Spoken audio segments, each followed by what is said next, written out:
নমস্কাৰ মই আপিল ৰহমান আৰু স্বাগতম জনাইছো এই ইউটিউব চেনেললৈ আজি ইম্পৰ্টেণ্ট তোমালোকৰ ক্লাছ 6 ৰ সমাজ বিজ্ঞানৰ যিখন তোমালোকৰ কিতাপ আছে সমাজ বিচিত্ৰা আজি আমি পাঠ 5 টো কৰিম ভাৰত পৰিচয় আৰু ভৌগোলিক বৈশিষ্ট্য সো এইটো পাঠ খুবই ইম্পৰ্টেণ্ট আজি তোমালোকে চাব পাৰিবা এইফালে অনুশীলনী দি আছে অনুশীলনী প্ৰশ্নকেইটা মই কিতাপৰ পৰা দেখাই দিম ধুনিয়াকৈ আৰু উত্তৰখিনি কৰাই দিম সো অনুশীলনী 1 আমাক দিছে কৈছে এক নম্বৰ যে তলৰ প্ৰশ্নবোৰৰ উত্তৰ দিয়া ক নম্বৰ দিছে যে ভাৰতৰ মুঠ মাটিকালি কিমান সো ভাৰতৰ মুঠ মাটিকালি কিমান হেতু আমাক সুধিছে সো তোমালোকে ওপৰত চাবা পেজটো যে ভাৰতৰ মুঠ মাটিকালি দিয়া আছে সো উত্তৰ কৰিবা যে 32,87,782 বৰ্গ কিলোমিটাৰ এইটো হৈছে ভাৰতৰ মুঠ মাটিকালি ঠিক আছে তে যিমানখিনি দাগ দিছি হিমানখিনি উত্তৰ কৰিবা হৈ যাব এতিয়া খ নম্বৰ প্ৰশ্ন দিছে যে ভাৰত আৰু শ্ৰীলংকাক পৃথক কৰা প্ৰণালীটোৰ নাম কি গতিকে আমি আগৰ পাঠটোতে পাই আহিছিলো পক প্ৰণালী বুলি কয় পাঠ 4 গতিকে এইটো প্ৰশ্ন আকৌ দিছে গতিকে ভাৰত আৰু শ্ৰীলংকাক পৃথক কৰা প্ৰণালীটোৰ নাম কি গতিকে পক প্ৰণালী গতিকে ইয়াত চাবা এইটো লিখিবা যে পক প্ৰণালী ঠিক আছে যে শ্ৰীলংকাক মন্নাৰ উপসাগৰ আৰু পক প্ৰণালীয়ে ভাৰতৰ পৰা পৃথক কৰিছে ঠিক আছে পক প্ৰণালী ইমানখিনি এনসাৰ লিখিবা পক প্ৰণালী ঠিক আছে এটো হল খ নম্বৰটো উত্তৰ পক প্ৰণালীয়ে পৃথক কৰিছে এটা গ নম্বৰ প্ৰশ্ন যে ভাৰতবৰ্ষৰ মাজভাগত অৱস্থিত পৰ্বতখনৰ নাম কি সৈতে ভাৰতবৰ্ষৰ মাজভাগত অৱস্থিত পৰ্বতখনৰ নাম কি আমি উত্তৰ কৰিম ইয়াতে আছে আমাৰ যে সাধাৰণতে দেশখনৰ ভাৰতৰ কথা বুজাইছে যে সাধাৰণতে দেশখনৰ অৰ্থাৎ ভাৰতৰ কথা বুজাইছে প্ৰায় মাজভাগত অৱস্থিত বিন্দা পৰ্বত গতিকে যেটো গ নম্বৰ প্ৰশ্ন আছে গ নম্বৰ প্ৰশ্নৰ উত্তৰ কৰিবা বিন্দা পৰ্বত ঠিক আছে বিন্দা পৰ্বত ভাৰতবৰ্ষৰ মাজভাগত অৱস্থিত পৰ্বত ঠিক আছে গতিকে বিন্দু পৰ্বত ঠিক আছে উত্তৰটো হ'ব বিন্দু পৰ্বত এতিয়া নেক্সট প্ৰশ্ন দিছে ঘ নম্বৰ যে উত্তৰ ভাৰত আৰু দক্ষিণ ভাৰতৰ সীমা কি সো উত্তৰ ভাৰত আৰু দক্ষিণ ভাৰতৰ সীমা কি আমাক উত্তৰ কৰিব লাগে তোমালোকে এইটো উত্তৰ ইয়াৰ পৰা লিখিবা যে ইয়াৰ পৰা ষ্টাৰ্ট কৰিব উত্তৰ যে সাধাৰণতে দেশখনৰ প্ৰায় মাজভাগত অৱস্থিত বিন্দা পৰ্বতকে উত্তৰ ভাৰত আৰু দক্ষিণ ভাৰতৰ সীমা বুলি ধৰা হয় বাস ইমানখিনি লিখিবা এনসাৰখিনি হৈ যাব ঠিক আছে এতিয়া 9 নম্বৰ প্ৰশ্ন দিছে যে এখন দেশৰ চাৰিসীমা বুলিলে কি বুজা গতিকে এখন দেশৰ চাৰিসীমা বুলিলে কি বুজা সো আমি উত্তৰটো এনেদৰে কৰিম তোমালোকে ইয়াত চাবলৈ পাবা ওপৰত যে ইয়াত দিয়া আছে যে ইয়াৰ পৰা ষ্টাৰ্ট কৰিবা যে দেশখনৰ ৰাজনৈতিক সীমাত থকা দেশ বা ভূ-প্ৰকৃতিবোৰৰ নাম উল্লেখ কৰায়ে দেশখনৰ চাৰিসীমা প্ৰকাশ কৰা হয় ঠিক আছে এতিয়া আমাক দিছে 2 নম্বৰ প্ৰশ্ন যে ভাৰতৰ চাৰিসীমাত কি আছে গতিকে ভাৰতৰ চাৰিসীমাত কি আছে আমাক প্ৰশ্ন দিছে সো আমি উত্তৰ কৰিম আমি এই 9 নম্বৰ প্ৰশ্নৰ তলতে পাই যাম উত্তৰটো 2 নম্বৰৰ কাৰণে লিখিবা যে আমাক যেটো প্ৰশ্ন কৰিছে যে ভাৰতৰ চাৰিসীমাত কি আছে আমি উত্তৰটো ইয়াৰ পৰা কৰিম যে ভাৰতৰ উত্তৰ সীমাত আছে চীন নেপাল আৰু ভূটান সো ভাৰতৰ উত্তৰ সীমাত চীন নেপাল ভূটান এইবিলাক আছে উত্তৰ পশ্চিমে আছে আফগানিস্তান আৰু পাকিস্তান পূব সীমাত আছে বাংলাদেশ আৰু म्यांमार আৰু লগতে বংগোপসাগৰ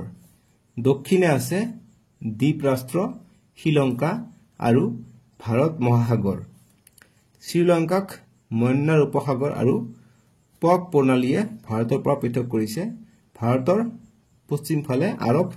সাগৰ বাস গোটেইখিনি লিখিবা ঠিক আছে সো ইয়াৰ পৰা ষ্টাৰ্ট কৰিবা আৰু ইয়ালৈকে শেষ কৰিবা এটো এনসাৰ হৈ যাব 2 নম্বৰটো বুজি পাইছা ধুনিয়াকৈ এনসাৰখিনি দিছো তোমালোকে কেনেকৈ পাইছা মোক লাইক কৰি জনাই দিবা মই আশা কৰো তোমালোকে এই ভিডিওত 50k লাইক কৰি দিবা ঠিক আছে 50000 যতে লাইক কৰি দিয়া তেতিয়া মই গম পাই যাম যে ভিডিওটো ভাল হৈছে বা তোমালোকে বুজি পাইছা আৰু কিতাপৰ পৰা যদি মই দেখাই দিও সকলো কোশ্চেন তোমালোকে এইটো মোক ক্লাস 7 ৰ ভিডিওত গৈ কবা ঠিক আছে ক্লাস 6 ত কমেন্ট কৰিব নোৱাৰি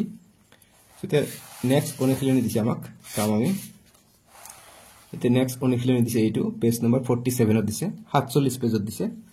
যে অনুশীলনী 2 কৈছে যে তলৰ প্ৰশ্নবোৰৰ উত্তৰ দিয়া গতি তলৰ প্ৰশ্নবিলাকৰ আমাৰ উত্তৰ দিব কৈছে ক নম্বৰ দিছে যে ভাৰতৰ সীমাৰ প্ৰাচীৰ কি গতিকে ভাৰতৰ সীমাৰ প্ৰাচীৰ কি আমি উত্তৰটো এইফালে পাই যাম প্ৰথম কি আছে যে তোমালোকে ইয়াত পাই যাব উত্তৰটো যে ভাৰতৰ মেপ আছে হেতু যে ভাৰতৰ প্ৰাচীৰ বুলি কোৱা হয় ইয়াৰ পৰা উত্তৰটো ষ্টাৰ্ট কৰিবা যে হিমালয় পৰ্বতমালা আৰু ইয়াৰ লগত লাগি থকা সৰু বৰ পৰ্বত পাহাৰে উত্তৰ পাৰ্বত্য অঞ্চল গঠিত হিমালয় পৰ্বতক ভাৰতৰ সীমাৰ প্ৰাচীৰ বুলিও কোৱা হয় বাস ইমানখিনি কৰিবা ক নম্বৰটোৰ উত্তৰ হৈ যাব বুজি পাইছা এতিয়া নেক্সট কৰিম এতিয়া আমি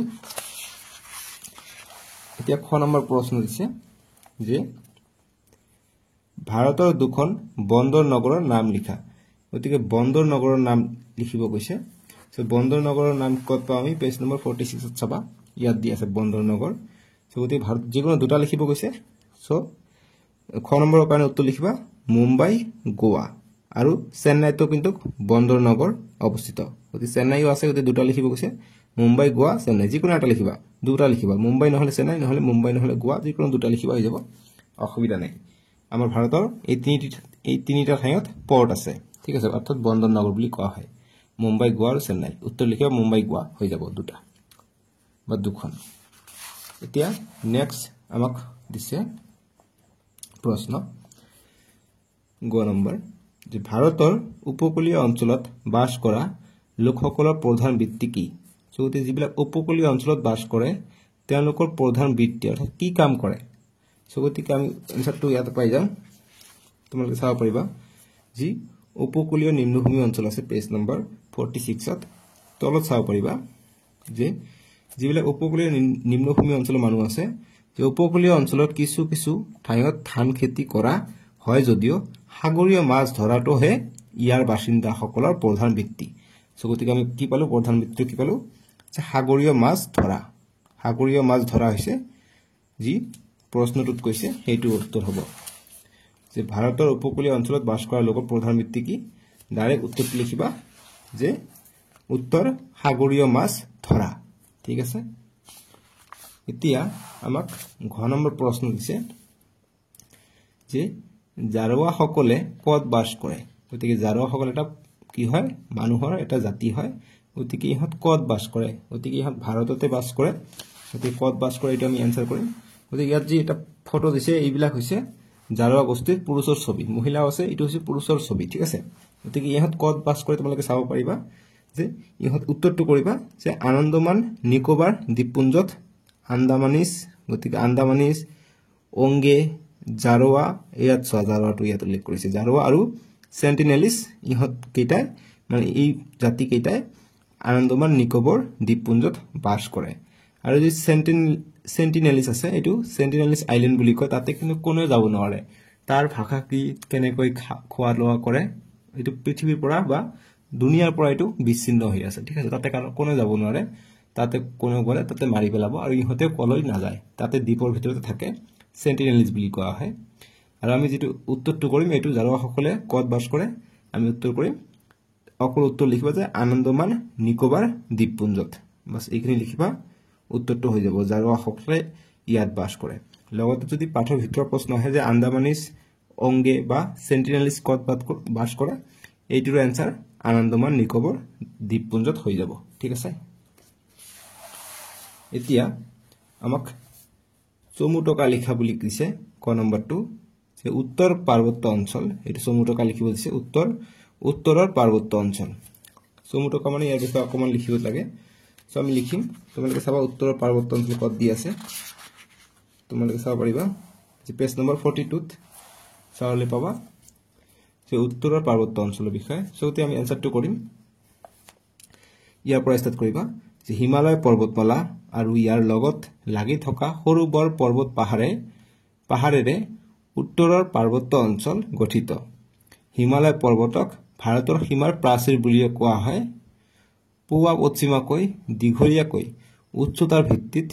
হিমালয় পৰ্বতক তিনি শ্ৰেণীত ভাগ কৰা হয় উচ্চ হিমালয় ইংৰাজীত লিখিব নালাগে উচ্চ হিমালয় কমা নিম্ন হিমালয় কমা বা কমা নিদি আৰু বহি হিমালয় তাৰপিছত অলপমান লিখিম যে পৃথিৱীৰ উচ্চতম শৃংগ মাউণ্ট এভাৰেষ্ট উচ্চ হিমালয়ৰ অন্তৰ্গত বাস ইমানখিনি লিখিবা উত্তৰটো হৈ যাব বুজি পাইছা এটো আমি কইলো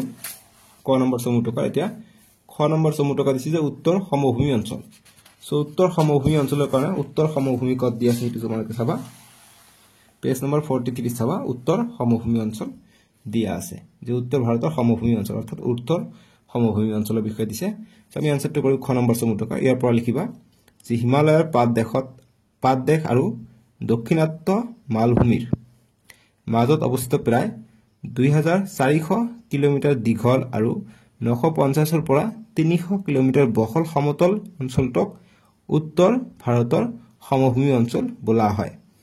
তাৰপিছত ইমানখিনি লিখিলে হ'ব আৰু যদি লিখিব বিচৰা এইখিনি লিখিবা যে উত্তৰ ভাৰতৰ এই সমভূমি অংশক প্ৰধানকৈ তিনিটা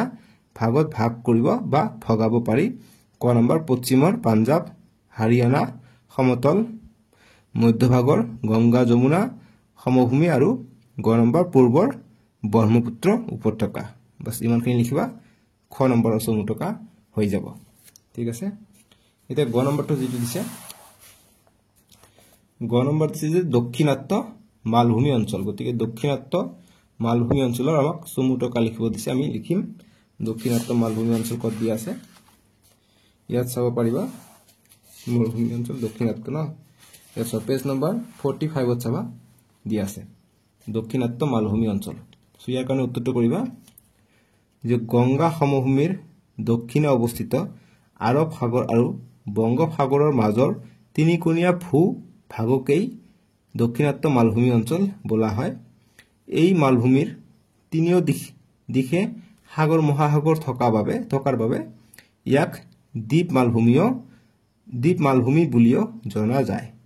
নৰ্মদা নদীয়ে এই মালভূমি অঞ্চলক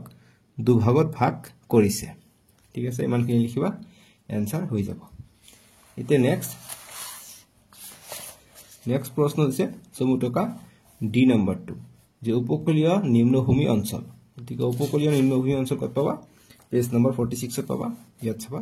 উপকূলীয় নিম্নভূমি অঞ্চল সো ইয়াৰ পৰা আমি উত্তৰটো কৰিম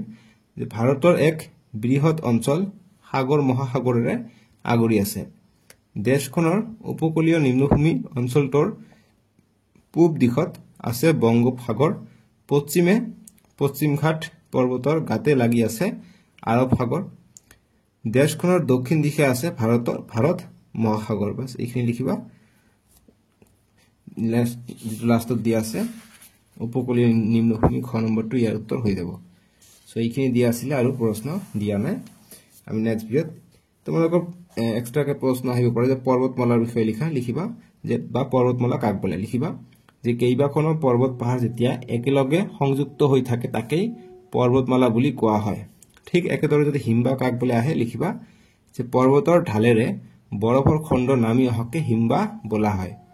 তাৰপিছত জলবিদ্যুৎ কি লিখিম যে জলশক্তিৰ পৰা উৎপাদন হোৱা বিদ্যুৎ যিবিলাক পানীৰ পৰা শক্তি উৎপাদন হয় বা বিদ্যুৎ উৎপাদন হয় তাকে আমি জলশক্তি বা জলবিদ্যুৎ বলো তাৰপিছত দ্বীপপুঞ্জ কি হয় যে উচৰা-উচৰি কৈ কেইবাটাও দ্বীপৰ সমষ্টিকে দ্বীপপুঞ্জ বুলি কোৱা হয় যেনেকৈ আমি আগৰ পাঠটো পাইছিলো জাপানৰ বিষয়ে জাপানবৰ কি দ্বীপৰ সমষ্টি সো তেনেকৈ আনন্দমান নিকোবৰ আমাৰ ভাৰতত আছে এইবিলাক দ্বীপ বহুত কেইটা দ্বীপ লগ হৈ এটা তাতে এটা ৰাজ্য হৈছে ঠিক আছে এটো কেন্দ্ৰীয় শাসিত ৰাজ্য হয় কিন্তু এতিয়া নেক্সট ভিডিও তোমালোকৰ পাঠ 6 টো কৰিম পাঠ 6 টোৰ নাম হৈছে ইতিহাস লিখনত সময় গণনা উৎস আৰু ভাৰতবৰ্ষ ডেসক্ৰিপচনত দিয়া আছে ঠিক আছে সো এইটো পাঠ তোমালোকে আৰু কি কৰিব পাৰা অকমান ভিতৰুৱা বস্তু পঢ়িব পাৰা যেনেকুৱা ইয়াত আৰু কি বস্তু আছে যেনেকুৱা মই দক্ষিণাত্য মালভূমিটো দেখাই দিম যেটো দক্ষিণাত্য মালভূমি অঞ্চল আছে পেজ নম্বৰ 45 ত ইয়াত তোমালোকে তলত পঢ়িলে তোমালোকে আৰু বস্তু কিছুমান দেখিবলৈ পাবা যেনেকুৱা যে দক্ষিণাত্য মালভূমিৰ উত্তৰ অংশত পশ্চিমৰ পৰা পূবলৈ যথাক্ৰমে আৰৱলী বিন্দ সাতপুৰা মহাদেৱ মহাকাল আৰু ৰাজমহল পাহাৰ অৱস্থিত সো গতিকে প্ৰশ্ন আহিব পাৰে যে দক্ষিণাত্য মালভূমিৰ উত্তৰ অংশত পশ্চিমৰ পৰা পূবলৈ কি পাহাৰ অৱস্থিত সো আমি উত্তৰখিনি কৰিব লাগিব আৰৱলী ইম্পৰ্টেন্ট এটা পাহাৰ আৰৱলী বিন্দ হাতপুৰা মহাদেৱ মহাকাল ৰাজমহল এইবিলাক পাহাৰ অৱস্থিত কোনফালে পশ্চিমৰ পৰা পূবলৈ দক্ষিণাত্য মালভূমিৰ ফালে ঠিক আছে আৰু লগতে এই অঞ্চলটোত দক্ষিণাত্য মালভূমিৰ উল্লেখযোগ্য নদী কেইখনৰ নাম লিখা গতি উল্লেখযোগ্য নদী কেইখন হ'ব গোদাবৰী কাবেৰী তুঙ্গ ভদ্ৰা আৰু কৃষ্ণা ঠিক আছে আৰু এই অঞ্চলটো কোনখিনি ঠাইত পৰে সো উত্তৰ কৰিম যে যেটো দক্ষিণাত্য মালভূমি আগৰি আছে গতি এইখিনি যেটো ৰঙা কৰিছে এইখিনি ঠাই হৈছে দক্ষিণাত্য মালভূমি অঞ্চল ভাৰতবৰ্ষৰ মেপ এটো এইখন হৈছে অসম ঠিক আছে আমি ইয়াত বাস কৰো সো এইখিনি হৈছে আমাৰ দক্ষিণাত্য মালভূমি অঞ্চল যিখিনি গেৰুৱা কালাৰ দি দিছে সো এইখিনি কি অঞ্চল আছে এই অঞ্চলত তেলেঙ্গানা আছে অন্ধ্ৰ প্ৰদেশ আছে কৰ্ণাটক আছে মহাৰাষ্ট্ৰ কেৰালা তামিলনাডু আছে আৰু লগতে আছে মধ্যপ্ৰদেশ ছত্তীশগড় অলপমান আছে ঠিক আছে সো তোমালোকে ভিতৰৰ বস্তুখিনি অকমান পঢ়িবা যাতে তোমালোকে যদি প্ৰশ্ন এক্সট্ৰা কে আহে তোমালোকে যাতে পাৰা ঠিক আছে কিয়নো প্ৰশ্ন যদি এক্সট্ৰা কে কাটিব পাৰে সো যেনে কোৱা ইয়াত এটা কথা দিছে যে আমাৰ ভাৰতত কত স্বাস্থ্যকৰ ঠাই অৱস্থিত পেজ নম্বৰ 43 চাবা লিখিবা যে কুলু মানালী নাইনিতাল মৌসুৰী দাৰ্জিলিং আদি স্বাস্থ্যকৰ ঠাই অৱস্থিত গতিকে স্বাস্থ্যকৰ ঠাই এইবিলাকত মানে যিবিলাক বতাহ আছে বা বায়ুবিলাক নিৰ্মল তাতে কোনো প্ৰদূষণ নাই ঠিক আছে সো এইখিনি ইম্পৰ্টেন্ট যিখিনি ইম্পৰ্টেন্ট মই দগাই দি আছো তোমালোকক সুবিধাৰ কাৰণে আৰু ইয়াত দিয়া হওক ভাৰতৰ মেপখন যে আমাৰ এইখন হৈছে অসম ঠিক আছে গতিকে এইফালে আমি ভাগ কৰো ভাৰতক এইফালে হৈছে উত্তৰ এইফালে হৈছে দক্ষিণ সো এইফালে হৈছে পশ্চিম ওপৰত হৈছে উত্তৰ তলফালে হৈছে দক্ষিণ সো অসমৰ উত্তৰ ফালে কি আছে উত্তৰ ফালে আছে অৰুণাচল প্ৰদেশ আৰু দক্ষিণ ফালে কি আছে দক্ষিণ ফালে আছে মণিপুৰ মিজোৰাম মেঘালয় ত্ৰিপুৰা এইবিলাক আৰু যি অসমৰ পূব ফালে আছে নাগালেণ্ড আৰু অসমৰ পশ্চিম ফালে আছে পশ্চিম বংগ ঠিক আছে এতিয়া প্ৰশ্ন কেতিয়াবা আহিব পাৰে যে আমাৰ অসমে কোন দেশৰ লগত সীমা ভাগ কৰে সো আমি চাব পাৰিম ভুটানৰ লগত অৰুণাচলটো আমাৰ দেশ ভুটানৰ লগত চাইনাৰ লগত বাংলাদেশৰ লগত আৰু মিয়ানমাৰৰ লগত মিয়ানমাৰ 1 2 3 আৰু চাইনা চাৰিটা দেশৰ লগত আমাৰ কি যেটো ইন্ডিয়া আছে এটো নৰ্থ ইষ্টৰ ফালে দি ভাগ কৰে বা আমাৰ অসমে যদি অসমৰ কথা আহে যে অসমে কিমানটা আন্তঃৰাষ্ট্ৰীয় সীমা ভাগ কৰে অৰ্থাৎ কিমানটা দেশৰ লগত ভাগ কৰে তেতিয়া কিন্তু তিনিটা আহিব ভুটান বাংলাদেশ আৰু মিয়ানমাৰ তেতিয়া বেলেগ নাহে ঠিক আছে মিয়ানমাৰ নাহে চাগে তথাপি আহি যাব অলপমান আহে কিন্তু গতিকে ঠিক আছে নাগালেণ্ড আহিব তো গতিকে মিয়ানমাৰ নাহে গতিকে অসমে অকল ভুটান আৰু বাংলাদেশৰ লগত সীমা ভাগ কৰে ঠিক আছে এইটো ভিতৰৰ প্ৰশ্ন আহিব পাৰে আৰু লগতে প্ৰশ্ন আহিব পাৰে যে আমাৰ ভাৰতত কেইখন ৰাজ্য আছে গতিকে আমি উত্তৰ কৰিম ভাৰতত 28খন ৰাজ্য আছে আৰু কেইখন কেন্দ্ৰীয় শাসিত অঞ্চল আছে গতিকে 8খন কেন্দ্ৰীয় শাসিত অঞ্চল আছে ঠিক আছে গতিকে এইখিনি ইম্পৰ্টেন্ট লগতে যদি প্ৰশ্ন আহে পেজ নম্বৰ 41 চাবা যি প্ৰাচীন ভাৰতৰ কাব্যসমূহত ভাৰতৰ চাৰিসীমাৰ বিষয়ে এনেদৰে লিখা আছে গতিকে প্ৰাচীন ভাৰতৰ কাব্যসমূহত ভাৰতৰ চাৰিসীমাৰ বিষয়ে কেনেদৰে লিখা আছে যদি প্ৰশ্ন আহে এইটো লিখিব পাৰা যে হিমালয়ং সমাৰম্ভ যাবত ইন্দু সৰবৰম তং দেবী নিমিতং দেশং হিন্দুস্থানং পচংখেতে এইটো লিখিছে বাৰহস্পত্য সূত্ৰ গতিকে এইবিলাক সংস্কৃত ভাষা শিকাৰণে এনেকুৱা ঠিক আছে আৰু ইয়াত এটা কথা লিখিছে তোমালোকে আৰু বিষ্ণু পুৰাণত এইটো উল্লেখ আছে বিষ্ণু পুৰাণত পঢ়িবা ইয়াত এটা কথা দিছে এইটো ইম্পৰ্টেন্ট যে সমুদ্ৰৰ উত্তৰে আৰু হিমালয়ৰ দক্ষিণে যি দেশ তাকে ভাৰত বুলি কয় গতিকে ভাৰত যদি কাক বলে সমুদ্ৰৰ উত্তৰে আৰু হিমালয়ৰ দক্ষিণে ঠিক আছে তাৰ সন্তানসকলক ভাৰতীয় বুলি কোৱা হয় গতিকে আমি ভাৰতৰ সন্তান সেই কাৰণে আমাক ভাৰতীয় বুলি কোৱা হয় যি কি নহওক নেক্সট ভিডিঅ'ত আমি পাঠ 6টো কৰিম আজিলৈকে আহো দিয়ক বাই বাই টেক কেয়াৰ তোমালোকে ভালে থাকিবা দেই